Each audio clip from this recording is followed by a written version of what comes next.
Excel में data validation का use करके हम डेटा एंट्री को लिमिट कर सकते हैं। कैसे देखते हैं।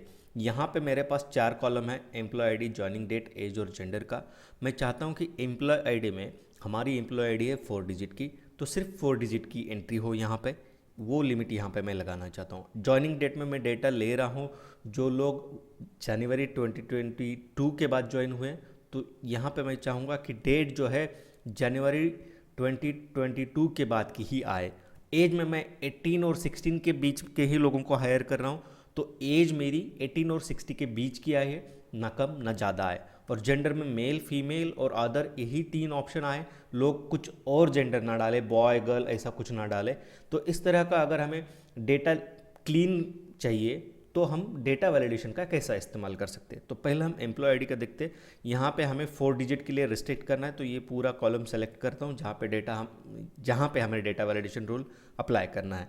फिर जाते हैं हम डेटा में जाने के बाद डेटा वैलिडेशन पे जाना है। यहाँ पे सेटिंग्स के अंदर जो वैलिडेशन क्राइटेरिया है उसमें ऑलरेडी काफ़ी सारे रूल सेट है, तो उसमें से हमें सेलेक्ट करना है टेक्स्ट लेंथ को। टेक्स्ट लेंथ को सेलेक्ट करने के बाद यहाँ पे डेटा बिटवीन जो लिखा है, डेटा के अंडर जो बिटवीन का ऑप्शन सेलेक्ट है, उसको ड्रॉप डाउन पे जाते हैं वहाँ पे, और यहाँ पे हम सेलेक्ट करते हैं इक्वल टू, और लेंथ कितना चाहिए हमें 4 डिजिट का, तो यहाँ पे 4 एंटर करते हैं, ओके प्रेस करते हैं। तो अब देखिए यहाँ पे एम्प्लॉय आईडी में मैं अगर 3 डिजिट का एम्प्लॉय आईडी डालूँ तो एक्सेप्ट नहीं करना चाहिए, या फिर 5 डिजिट का, मतलब 4 से ज़्यादा या कम लेंथ का कोई भी एम्प्लॉय आईडी डालो तो एक्सेप्ट नहीं करना चाहिए। तो देखते हैं हम 3 डिजिट का डाल के एक्सेप्ट करता है क्या, नहीं कर रहा है, यहाँ पे एरर दे रहा है। तो वैसे हम 5 डिजिट का डाल के देखते हैं। ठीक है, 5 टाइम 1 डाल दिया मैंने, लेता है क्या, नहीं ले रहा है। अभी 4 डिजिट का डाल के देखते हैं। ठीक है, तो लेना चाहिए, ले रहा है। इस तरह से हम डेटा को लिमिट कर सकते हैं। किस तरह का डेटा हमें एक्सेप्ट करना है वो हम पहले से डिसाइड कर सकते हैं।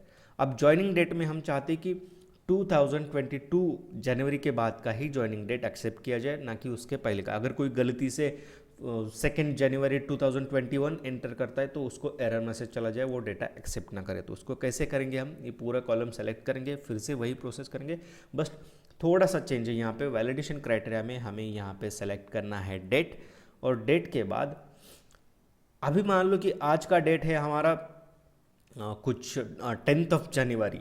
ठीक है, तो हम बिटवीन का भी ऑप्शन सेलेक्ट कर सकते हैं, जैसे कि 1 जन 2022 टू 10 जन 2022। तो ये क्या करेगा, इन डेट्स के बीच का ही डेट एक्सेप्ट करेगा, उसके ऊपर का या उसके नीचे का डेट एक्सेप्ट नहीं करेगा। देखते हैं कैसे होता है। इसको सेलेक्ट करते हैं और यहाँ पे मैं डालता हूँ। ठीक है, एक्सेप्ट कर लिया, 10 डालता हूँ,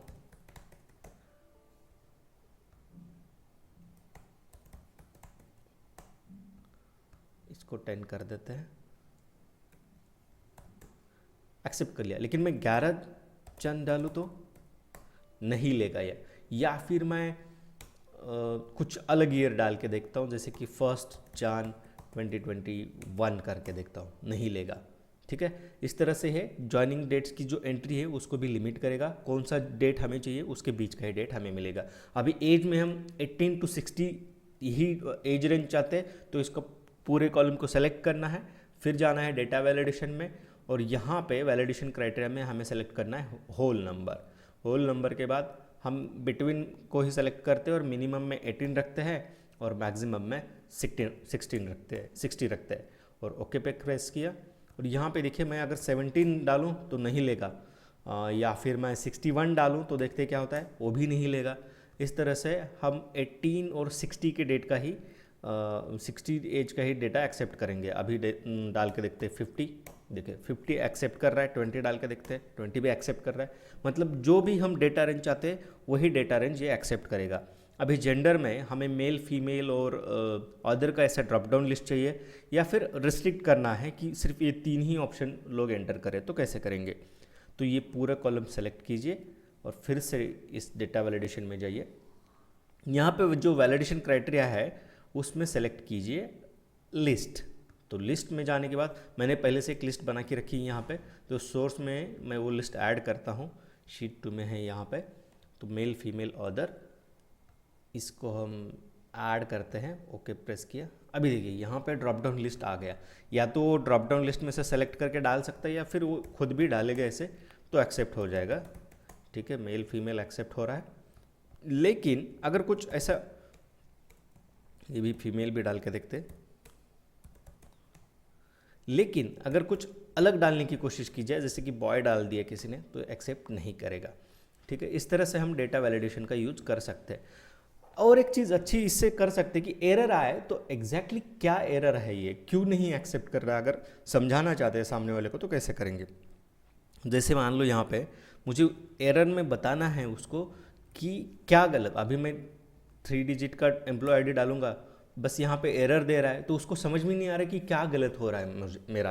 तो उसको बताना हो कि जो एम्प्लॉय आईडी है वो 4 डिजिट का होना है, उससे कम या ज़्यादा आ रहा है तो उसको एरर समझना चाहिए कि 4 डिजिट से कम या ज़्यादा हो रहा है तुम्हारा। तो कैसे बताएंगे हम, तो हम ये पूरा कॉलम सेलेक्ट करेंगे, फिर से डेटा वैलिडेशन पे जाएंगे और यहाँ पे हमारे पास ऑप्शन है एरर अलर्ट। एरर अलर्ट में हम यहाँ पे एम्प्लॉय आईडी डालते हैं और एरर मैसेज में लिखते हैं employee ID should be of 4 digit.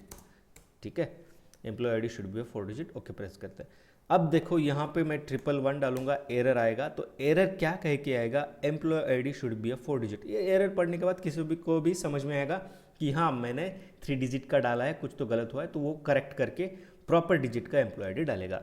इससे भी अच्छी एक चीज़ कर सकते हैं हम, डेटा डालते वक्त ही उसको बताइए कि आपको 4 डिजिट का एम्प्लॉय आईडी डालना है। तो कैसे करेंगे, फिर से कॉलम को सेलेक्ट करेंगे, फिर डेटा वैलिडेशन पे जाएंगे, यहाँ पे इनपुट मैसेज पे क्लिक करना है, टाइटल में हम रखेंगे एम्प्लॉय आईडी और यहाँ पे लिखेंगे enter 4 digit employee ID, okay, और ओके प्रेस करेंगे।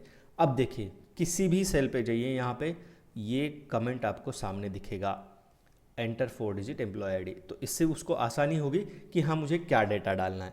इस तरह से आप डेटा वैलिडेशन का यूज करके अपना डेटा क्लीन रख सकते हो। बाद में जो डेटा क्लीनिंग का टास्क है या फिर जो रॉन्ग डेटा आता है ना, इस प्रॉब्लम से आप छुटकारा पाओगे।